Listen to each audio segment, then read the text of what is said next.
All right, let's do this. I'm gonna try my best to put a little commentary into this without making it overly ridiculous. But just mute it if you don't want to listen to it. Turn on some music, whatever, and watch me completely miss this clip and like an absolute champ. And then to make matters worse, let's have it in a terrible gear so that the chain falls off and I have to get it back on. Awesome. So this is the 3-4 fat and skinny day 3 criterium. As you can see, I started on the front and managed to go all the way to the back in less than a lap. Woo, baby! Takes real skill to do that, you know. But like most of the guys here, we've all raced 3 days. We're all sore. We're all tired.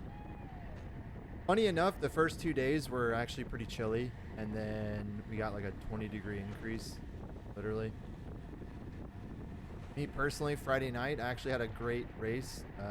Did what I intended to do here. Started on the front, stayed top 10 majority of the race until a guy crashed right in front of me. I had to lock up the brakes, put me in the back of the pack, tried to move up with 4 to go, on 3 to go, got caught in a crash and DNF'd because my derailleur hanger got bent. So that was awesome.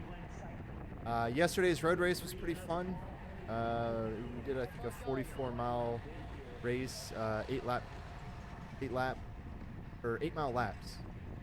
It was pretty fun. A lot of wind, made it interesting. People actually had to work, and yeah, it was really good. Sustainable, I think, did a really sustainable and Dash did an amazing lead out on the final lap, and almost caught this kid that was off the front all by himself.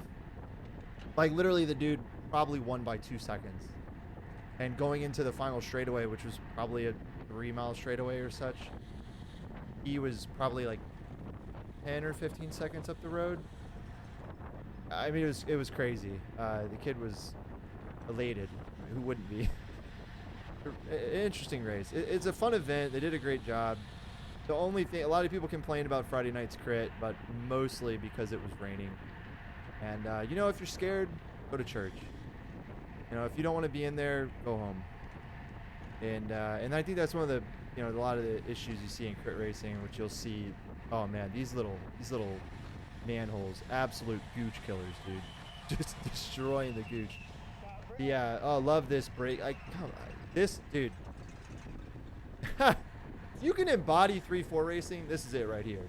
Just not just kind of breaking into the corners, but just completely coming to a standstill into a simple corner. It's just brutal. And I'm paying the price for it. But anyways, yeah, the Friday night crit was actually a lot of fun. A really cool L-shaped course. A little technical because it's bumpy, and there's manhole covers you got to avoid and such. And then the wet course just made it all that much more interesting. But yeah. But this one's pretty cool. There's not much to really talk about in terms of adversity on this course. It's pretty straightforward. I mean, there's no real crazy technical corners. I mean, some people might say this first turn is a technical corner. It's really not. It's off camber though, so you definitely have to be careful when if you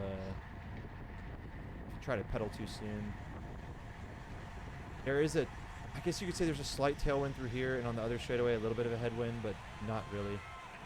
Kind of non-existent.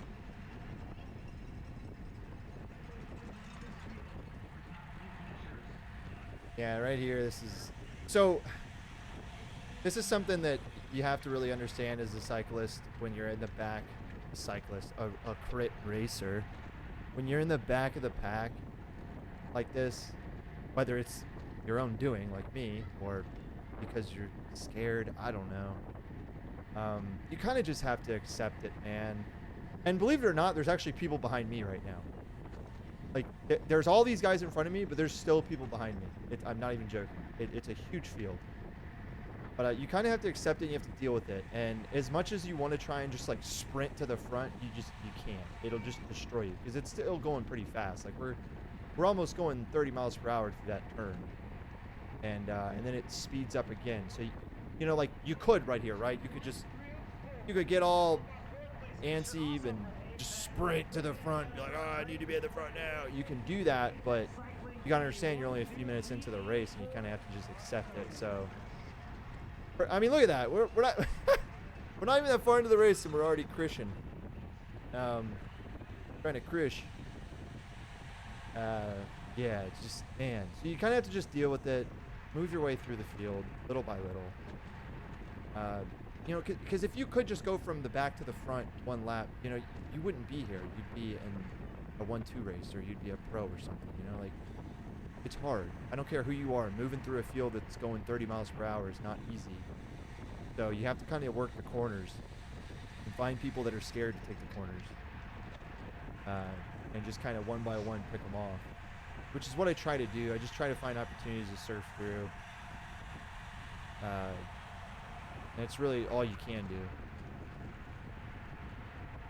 That's kind of the name of the game here. I think everybody in the pack is kind of thinking the same thing. Just try and slowly work your way to the front, or stay in the front if you're already there. Like the guys, is like, not to keep talking tactics, but the guys that started at the front, I have not used nearly as much energy as any of us have in the back. They're rolling the corners way faster. Like all those dudes in the front 10, they are not coming to 22 miles per hour or 19 miles. What is it? 18, whatever it was. I promise you, they're not. They're rolling through it significantly faster. They're holding their speeds. They don't have to jam out of every corner. Like, look at this right here. All these guys are going to get out of the saddle. Even the guys a little bit up. But I promise you, the front 10 did not do that. You know. So you're paying the price for being back here, and you have to kind of accept it. Don't burn any matches on the straightaway. Just hold as much position as you can on the straightaway, and then just overtake people in and out of the corners if you can. But safely, like not you know, don't dive bomb someone at the last second. Don't crash your teammate like the Dash guys or the Apex guys just try to do right there. So already I've made up a few positions, but not as much as I would like. Remember that guy in the gray up there? Absolute monster. Sustainable, moving up, doing what I said literally not to do. Another guy moving up. And this is what drives me nuts right here. So see this guy, he moves up on me like this? Watch this. This just drives me nuts. I've already watched the video once. You dive bomb me on the inside, right? Okay, cool. But don't lose the wheel in front of you. You know what I mean? Like if you're going to overtake me going into a corner, can you not get me gapped off? Because now I'm getting gapped off. We're getting gapped off. Nothing against this guy. Like, race your race, man. Like, race your race. But I have no choice, right? I can't, again, this is called, so this, I used to talk about this. This is a big deal in, like, stock car racing. It's called rattle factor. How easily can you get rattled? You cannot get rattled by that guy. Like, a lot of people would get frustrated and sprint around him, you know, get real mad. You can't. You just gotta kind of deal with it. Like he dive bombed you, he took you to the corner, and then he got you gapped off. Accept it, move on. But all those little things I'm just trying to explain, they all add up throughout the race. All these little moments, and these things are only happening because you're back there, and you're back there because what'd you do? You made a mistake at the beginning of the race.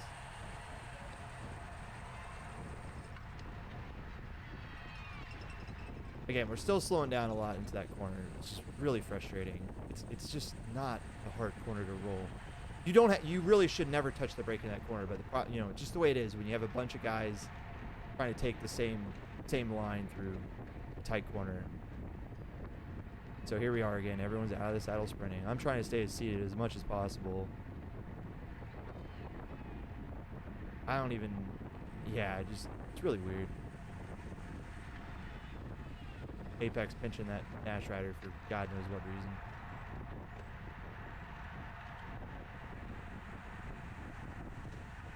Oh, and totally just take all my commentary with a grain of salt. If I talk shit about someone, just don't take me serious. I love to joke and talk shit, bullshit.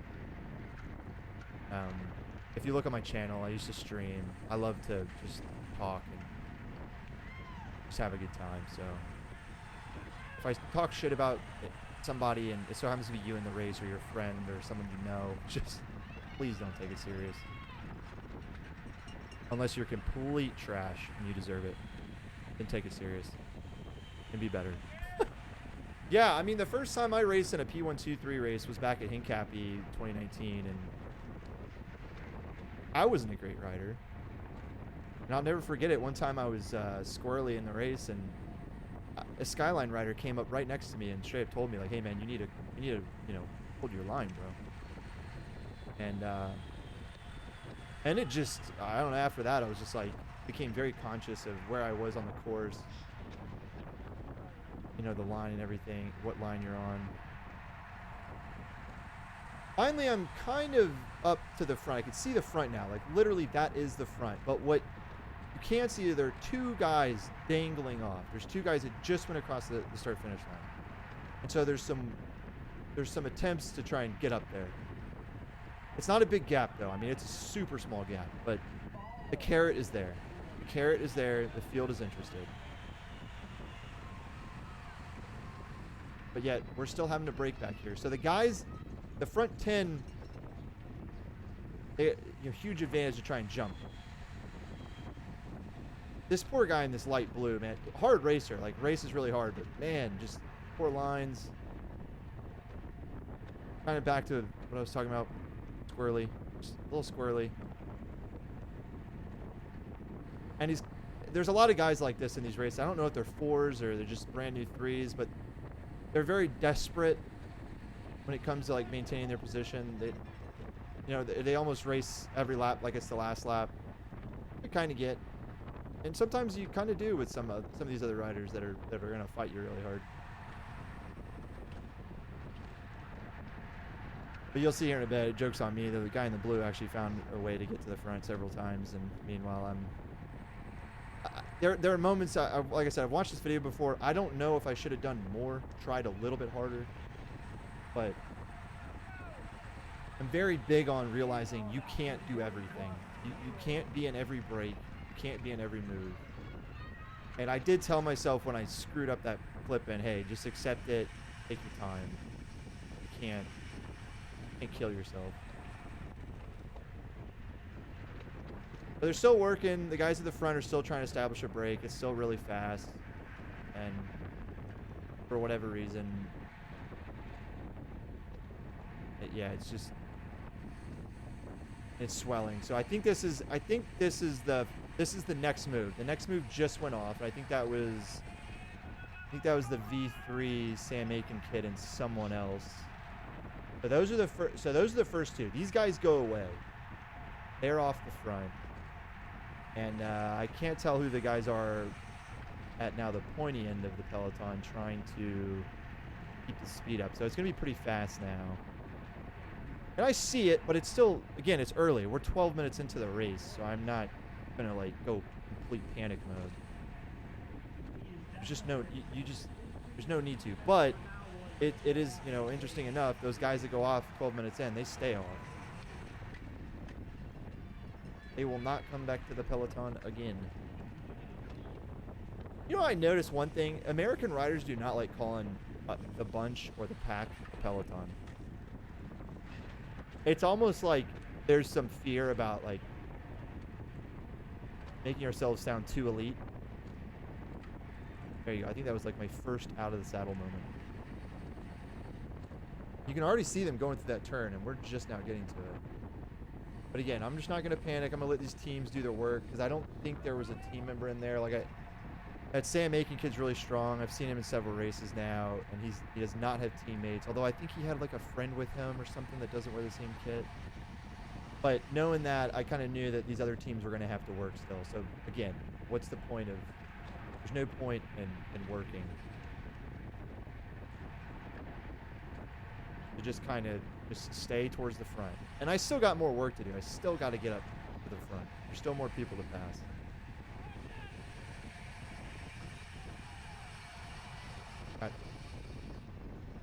Got my Masters teammates yelling at me. For those of you who don't know, I am on ZWS Brilliant Advice. It's like the only red kit in the race. Well, that Sam Aiken kit has like a maroon kit. And then I have this bright red kit. And it's mostly a Masters team. think we have 3 guys that race that are not masters. And then on top of that, the 3 of us are all in our 30s. So like I'm 34, and the other 2 are like 33 and 30. So fields like this just loaded with juniors. It's always fun. So the race is still really fast though. We're not, you know, you can see we're still doing a good bit. I mean, I'm having to do 300, 400 watts just to stay in here. This is not easy, but you know it's going to swell here. It's just the way it is. So, you know, only a couple people can fit in each line.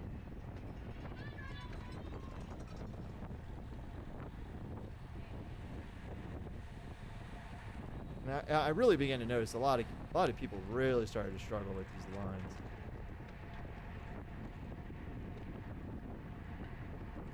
And that dash rider just sucking wind.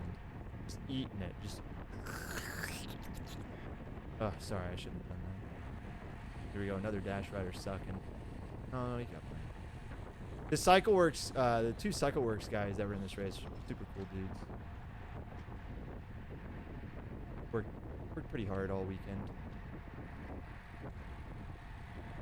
I think the other guy, not this one in front of me, but the other guy was the one that called out and spotted the dude who punched a kid in the Friday night race. God, I wish we had a video. If someone has a GoPro video of that punch, oh, please share it.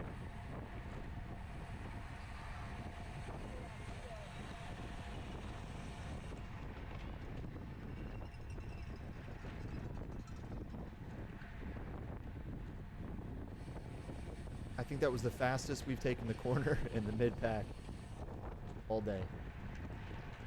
So it's really stringing out here, man. There's a lot of people working to get those 2 guys back. And just not really happening. This poor kid, I guess, crashed the other day. Man, I mean, the acceleration out of that corner because of the slowdown was nuts. Because I'm telling you, that I promise you the guys on the front did not sprint out of that corner back there. It's just the nature of that corner, man. Brutal. But again, don't panic. And I know the guys behind me are hurting, and they're not likely to overtake me considering I'm 6'2". But if you're going to try and overtake me, I hope you have a really good motor and a good reason on a straightaway. So here we go. It swells. And this is going to happen a few more times as people start to try and... Oh, this right here, this was the money corner, dude. Right here, that outside line. So many people were afraid to take it, and I don't know why. But we could carry so much momentum through that one. You can make up so many positions. And already now, I'm pretty close to the front. I think I'm like 16th wheel or something. And it's strung out. So I'm a lot of us are starting to slowly move up. Now, I said there wasn't much of a headwind through here. It really comes in right here. You'll feel the wind. I think there's a flag here on the side you can see. Yeah, that little flag. Yeah, it's not much.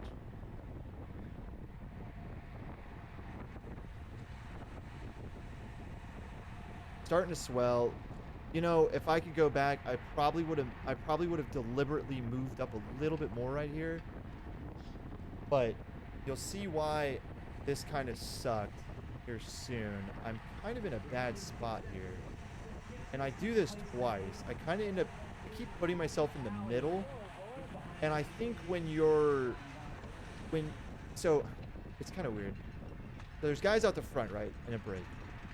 And you want to be able to bridge up. But you know the teams are going to be the ones doing it, right? A dash rider or a sustainable or apex. One of the team members is really going to just sacrifice himself or use himself up and try and go up there. So you need to be prepared for it. And when I say be prepared for it, you need to be in a position to be prepared for it. Like you need to, oh, and this was free lunch right here. Barely any power. What I mean is positionally, you need to be prepared for it. So for instance, if you are in the middle of the pack and you're surrounded by riders and someone attacks, you can't follow it. You're boxed in. So I should have been a little more cognizant of that. And there were times where I would move up on the inside and I would prevent myself from being able to make a move if I needed to. And soon you're going to see that happen, and you'll even hear me audibly exclaim my frustration. Because this isn't a bad spot. Like anybody can attack from this. This is not that far back now. Like I can see like the guy who's going into the first turn now. You know what I mean? Like he just went into the turn. I'm literally like 15th, 12th wheel. So you can go with anything. You just need to be in a position to. And I got good wheels to follow. These two guys are pretty big. Although I am hurting a little bit. That heart rate, 167. For me, it's getting close. Not bad, though. Finally, we're taking these corners at speed. Like, we didn't, like, I can't tell you how many times we braked into that corner. So it's not even a corner. We would even break into this, which was so annoying. I mean, you can pedal through that. You don't even need to let off the pedals, man. Just go. We're going pretty quick here, which is great. This is when you kind of realize you don't need to do much, right? If the group is going this fast, it's so hard to break from a group going 30 miles per hour. It's extremely hard. And in a 3-4 race, again, if you can brake at 30 miles per hour, you're just, gotta. But I will say, man, I'm from North Carolina. I just moved to Ohio last year. And I swear I've never been in Cat 3 races that are this fast. These Cat 3 races are flying, dude, in the Midwest. I think we averaged 27.1. I had to do 289 watt average this race. Now, I will say that normalized wasn't too bad. It was only like 313, which means I didn't really have to do a lot of sprinting to hold wheels.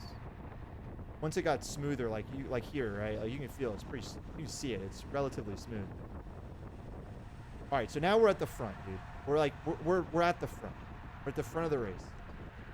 And look where I am. Look what I just did to myself. I have boxed myself. If there is a move right now, I can't do anything. But you're going to see it, and maybe it's not this lap, but I've completely boxed myself in. Oh, Gooch Killer. Watch this. This is a great moment. Go back and watch it. Tell me what you think. I don't know. I have my opinion about it. I don't really want to say. Some kid might watch and get offended. But all I'm saying is you need to realize there's other people on the course. You should probably just try your best to follow the wheel in front of you. Because you can go through that corner like 4 or 5 wide. I promise you can. But it requires people to hold their line. This kid in front of me, the 913 kid, he was in that 4 race earlier. So this is it. This is where I kind of get screwed. I try to move. I can sense the attacks coming, but you can't see it. There's a dash rider, or apex rider right next to me. And I even say out loud, like, damn it, like that was it. That was right there. I would have loved to have gotten to the front right there, but instead I kind of get boxed in right here. And here's my blue rider, my little squirrel. Not the CycleWorks guy, this blue dude. Like, what was that? Like, what was that little swerve right there? Like, that, I don't understand that. Maybe he's hurting. I don't know. But, yeesh. Anyways, I can tell this is it. It's so obvious in Cat 3 racing. It's very obvious when the move is going to happen. It's not like 1-2 races where just moves happen all the time and any one of them can go. Although even then, typically you know which one is going to work because it has the right composition. And this one did. It had an Apex rider and it had a 913 rider. And I think a couple dudes had slipped off even before that, which is why those guys did. So it's just like, it's really frustrating. I think there was a dash rider in it as well. And I was just out of position. And again, boxing myself in. Not really sure why I keep putting myself in this outside line. Although it rolls really fast. There's another moment. Again, not trying to be mean to the Purdue kid, but if you go back, replay it, you'll see he didn't really need to cut down like he did. And you scrub more speed when you try to make the corner even sharper. I don't know. Dude taps his butt for his teammate. For whatever reason, doesn't want to use the draft of the other riders. Wants to just do it himself. This is cool. Yeah, I'll sit on him. Purdue kids smoked. I mean, there's a lot of people hurting right now. It's fast. There's no two ways about it. It's not slow right now. The problem is the teams have decided they have the composition they want. Like everybody's got a rider, I guess, up that they want up. And so this is where I messed up. Right here. Right here. Okay. This right here is where this was a mistake. And this is hard to explain, but this was a mistake, right? I should have realized that the guys that are currently up the road, those guys are going to stay up the road. No one from this group is going to like drag the group back. No one from this group is going to like get together and work together as a team and hey guys, let's do some turns and pull. No. I should have sat back, like even right there, just sat back, let that dude in the yellow do some work. But I mean all the way back to when we crossed the start-finish line, I should have stayed back. But you saw I kind of moved around the dash riders. I should have just stayed in the group and just chilled for a second and get my wits back about it. You know, catch my breath. Because no one's going to let this group go right here. This is going to stay together. And these dash riders are going to close it down anyways because they have a rider in the break. So what I should have been doing was just chilling back there. Instead of being a little desperate trying to catch on to these wheels. I should have been chilling. While these guys have, you know, the CycleWorks guy put some speed on the front. Because you're going to see why here in a minute. Why what I'm doing is not a good idea. Being desperate here, because you're gonna see me get really desperate right here. I got it. Give it to me. I yell at the guy, let me go. Let me take the corner, because I want to be with the CycleWorks guy. Because I was thinking the CycleWorks guy could solo a bridge across, which is a tall order. And you don't know how fit people are, so it's worth a shot. So I'm thinking it, but silly me.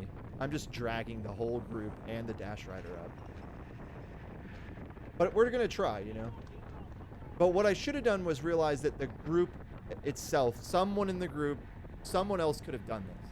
But I, for whatever reason, was like, I'm going to do this. I'm going to catch up to the CycleWorks guy. But he flicks me through.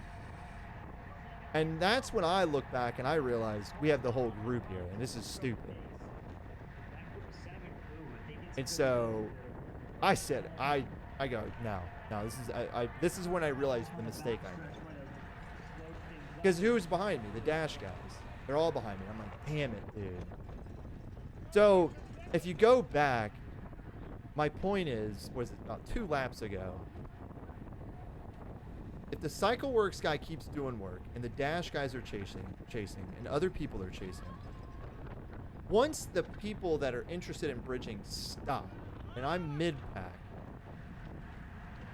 I could jump across, just like this kid did right here. These guys, what they did is exactly what I could have done. And let's even be more 5-head and go even further into this, right? Let's say I didn't do what I did a minute ago, and I sit in, and I just follow those guys and follow the momentum of this that kind of caught the speed.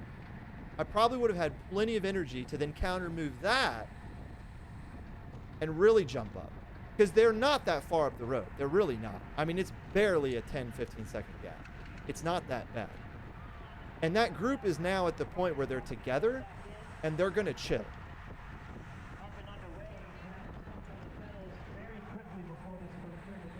When I saw all those sustainable guys come back into the group, and that sustainable rider go up to the front like he did, I really thought sustainable didn't have a guy in the break. But turns out they did.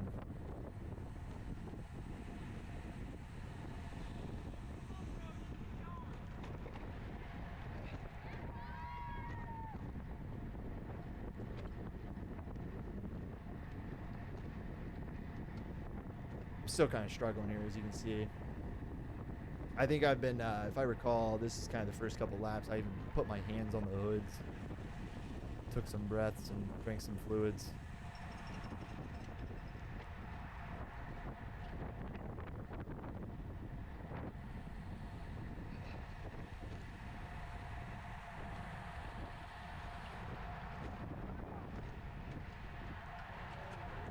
And they're still not really that far up the road. I mean, with 15 minutes left, which was, I don't know, about 10 laps or something, you could still easily jump that.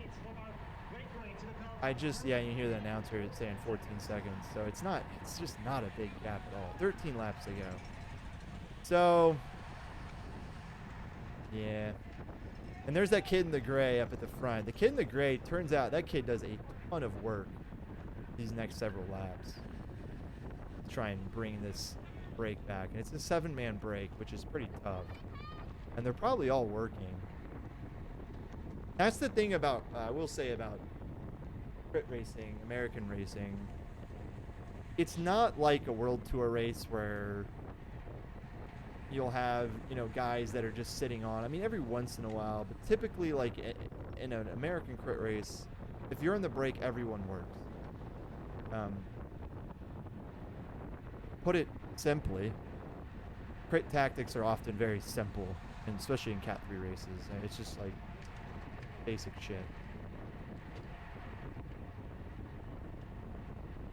The only thing I don't like is that the team tactics in Cat 3 racing, if you're trying to grow and you're trying to become a better cyclist, sitting back in the peloton because you have a teammate in the break, you're not going to get better. You know what I mean? Like, you're not. You're not going to become a better racer or a better cyclist. So I have some opinions about team tactics in Cat 3 races, unless it's like this and it's a weekend and it's an Omnium and you're trying to get results. There's got to be a really good reason to play those results games, in my opinion. Because if you're trying to grow, you need to be working, and just sitting on the back of a race that you paid $60 to do. Yeah. And by the way, I'm not talking crap about any of the guys in this race. I'm talking about Cat 3 racing, period, in any race. I think you need to kind of give your guys some leeway and kind of, you know, especially if the break is really far away, just at that point, just go. Do some racing. Build your fitness. Well, honestly, I didn't really mind being solo. I have some teammates, but I didn't have any in these races this weekend. But I didn't mind it because I don't want other people to impact the way I race. I want to just build my fitness, work on positioning. I took 2 years off from racing, 2020 and 2021. But for me, this last year I could barely even sit on the back of a group, let alone race my bike. This year is, I think, my only.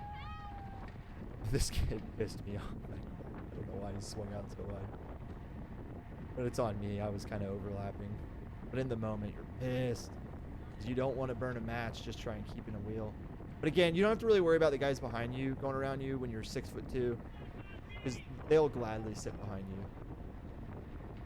So it's just up to me to close it down.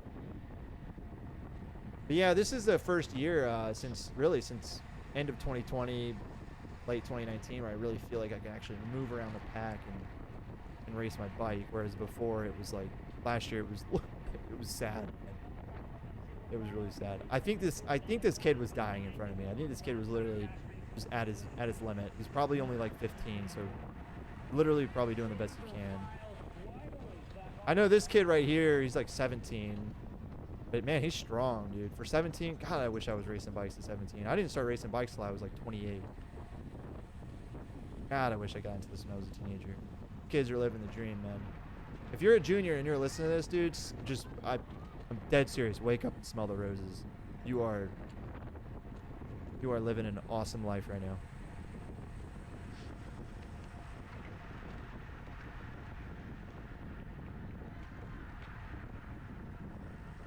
Oh, there he goes, throwing the head into him.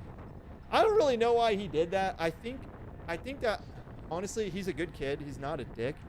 I think he really just did that to let him know he's there. I don't really necessarily think that. Yeah, I don't know. I don't think there was any beef there. Unless they had something before and there was some beef. I don't know.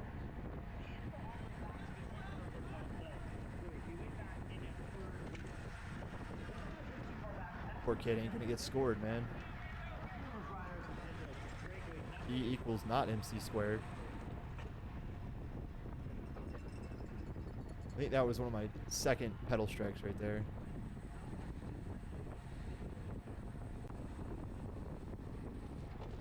There's an art to the pedal strike. For anyone who's remotely interested, I've pedal striked so much. It's a very common thing. I know people are terrified of it, but it's not that bad. The big thing is when you start to pedal, you have to think about the torque you're putting down. So if you start to pedal in a corner that you know is really tight, you just don't pedal really hard. As silly as that sounds, you just kind of slowly do it. It's almost like 150, 200 watt pedal versus like that first downstroke of the inside turn pedal, just hammering it down, because that's the force that will, you know, throw you over the handlebars, you know, get you in that offset motion that will just end your race.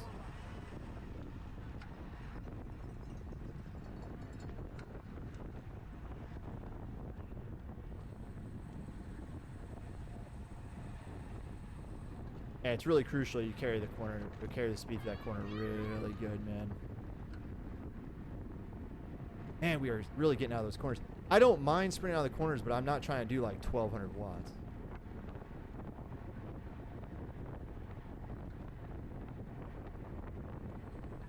We're going fast, man. That kid in the gray, dude, man, multiple times he has gotten on the front. He's put down some serious power. I mean, I'm in the 170 range now, which is typically my oh shit power. This is kind of, it's on. For me, this heart rate is, it's on. I really wouldn't be able to attack with this. I could hold on. I could put out some good threshold power still at this heart rate, but I wouldn't be able to do a big move and then sustain some power to stay away. So as much as I thought about trying to jump, it wasn't feeling likely. And it felt like we actually did have a little bit of a concerted effort to bring this group back. I had some hope, and again, I was wondering if Sustainable had a guy up front. To that moment, or this moment, didn't really know. I mean, you could see the break; they're right up there. They're not out of sight. They just now went through the corner, like they exited the corner, and we're coming up on the corner. So it's really unfortunate, man. Had someone then got back on after that dude in the gray did that pull, we could have kept going. And so it's such a bummer, man. It's such a bummer. He actually closed quite a bit of the gap down. And so right here I'm yelling. I'm like, does Sustainable have a guy? I'm yelling at different people like, does Sustainable have a guy? And the dude in front of me shakes his head, but I don't know if he's meaning like he doesn't know or no. And right after I say it though, it's like they're listening to me. You know what I mean? I said it multiple times. There he goes, and I'm like, yeah, hell yeah, there he goes. I'm hoping Dash will chase him. And it was just really funny the way that actually worked out. It was like, a Sustainable up there? And then like, mask it, and the next thing you know, the Sustainable guy jumps. And then sure enough, Dash tries to follow it. I'm like, all right, cool. We got some motivation. It just sucks to see that dude in the gray do all that work just to get, kind of looked at by the whole group.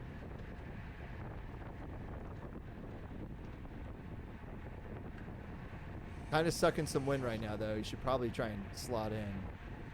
Strong rider, and that's the thing, man. Cat 3 racing, you get these guys that are really strong, but their economy isn't always the best. And I mean, mine's still not even that great. By the way, I'm not saying I have great economy. I don't.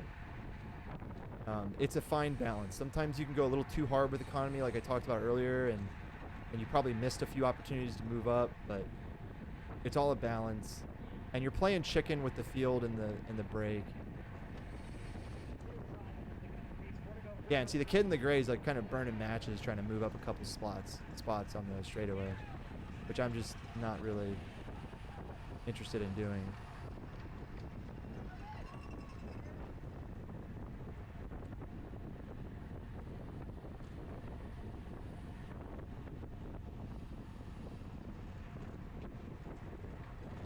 Finally, though, it's really nice to not have to break into any of these corners. And as you can see, me and that pedal mafia dude, we're pretty much going side by side into both those corners, 1 and 2, and we didn't break at all. You know, there's a way to ride this course without breaking and being side by side. But unfortunately, a lot of guys just don't know, and they're just freaked out. Like, I don't know, that dude in the black, I think it's Cody Benham. I don't know why he kind of swerved there. Like, there's just a lot of people that don't either have confidence or they're... I don't know, man. It's weird. It's weird. Because again, and again, I'm not trying to talk shit about anybody. Everybody knows what they're doing. Everybody's a racer. It's just, there's a lot of little things that you only see in 3-4 races. Like, you typically just won't see this kind of stuff at the front of a 1-2-3 race. And if you're at the front of a 1-2-3 race, you're going to be contributing. Most likely. You're going to be going pretty hard. And there they go again, man. That dude, there's that gray guy up there. Oh, it sucks I'm calling him gray guy. He's got a name. And I don't really know what that dash rider was doing that was up with him. And then he pulls up. Yeah, it's just weird. Again, all right, so let's go back, right? Let's go back to what I was saying a minute ago. You're trying to get better and you're trying to build fitness, right? The brake's gone. This race is over. It's 41 minutes in. This race is over. We only have a handful of laps left. Race your bike. Race your bike. Let's have fun. Stop sitting up because oh, my teammate's up the road. Bro, the race is over. I'm dying, by the way. I am dying. This is so hard right now. I am in the hurt locker right now. I am in pain. I'm doing 400, 300 watts just to try and get onto this kid's wheel. I'm half alive. Heart rate is through the roof. Like, when I sprint, it typically gets in the 180s.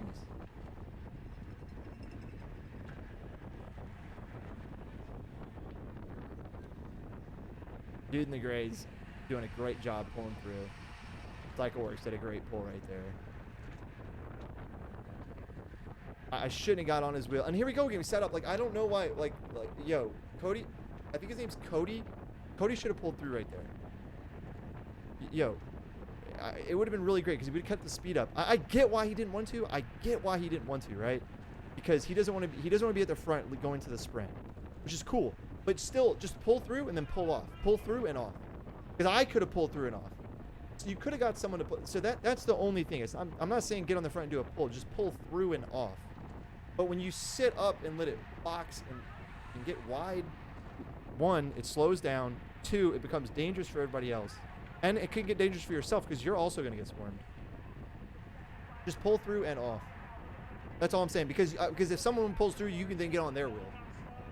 Anyways, that's just my opinion.